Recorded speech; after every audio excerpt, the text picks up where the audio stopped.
Hey there, game developers. Did you know that NFTs are scams? Steam banned games with NFTs and cryptocurrency earlier this week, and that's a good thing.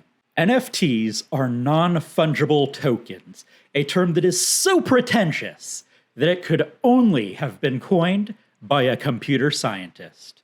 Computer scientists like to use really important sounding words like immutability or fungibility to describe very simple concepts. Look, they think it makes them sound smart. You may have seen that Lindsay Lohan recently auctioned off an NFT of her fursona for $5,000, which the owner is now trying and failing to sell for $75,000. NFTs are not art. They didn't buy the image of Lindsay Lohan's fursona, they don't own the copyright of that image, and the asset is easily reproducible. I was able to copy it and put it in this video, and there's nothing the owner of the NFT can do about it because they don't actually own the image. They bought a promise that their easily copied digital asset is the only one in existence.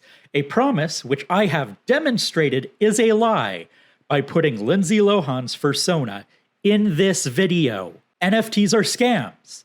The people that pay money for NFTs either believe the lie that they're being told or believe that they can find a bigger sucker willing to pay more than they did for the NFT. Indie game developer Jason Rohrer created and sold 155 NFTs, promising ownership of digital art that he did not have the rights to sell. NFTs are not investments because NFTs are worthless. You don't see Berkshire Hathaway buying up NFTs, do you? NFTs have an intrinsic value of $0, and they have no way to appreciate in value. You're not going to become a millionaire by flipping NFTs. The only way to make money by flipping NFTs is by convincing some poor sucker that they can make money by buying your NFT and selling it at a higher price. The only winners in this scam are the owners of NFT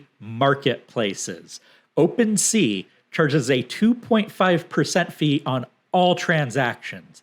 They are pulling in tens of millions of dollars every month. Tim Sweeney, the CEO of Epic Games, knows that NFTs are scams and knows that marketplaces are the real winners of the scam. Let's not pretend that Epic Games or Tim Sweeney care that their customers are being scammed. They just want their cut of the profits. Here is Tim Sweeney tweeting about NFTs being scams less than a month ago. And here he is welcoming scams onto the Epic Games Store in response to Steam banning them. ArtStation, which is owned by Epic Games, planned to create an NFT marketplace and only canceled their plans in response to the backlash. Oh wait, I'm sorry. Did I say canceled? I meant delayed. They didn't say that they wouldn't create an NFT marketplace. They stated that now is not the right time for NFTs on ArtStation. They still plan to do it. I have never seen a blockchain technology used to make a game better. I have never worked on a game and thought to myself, you know what would make this game even more fun? Non-fungible tokens. Could you imagine how much fun it would be if the tokens could not be funged? Blockchain companies came to the Game Developers Conference in 2018, and it was a bizarre experience.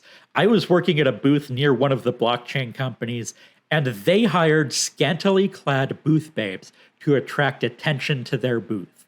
This is wildly inappropriate at a conference like GDC. I even saw someone who worked for GDC go ask the booth babes to put on more clothing.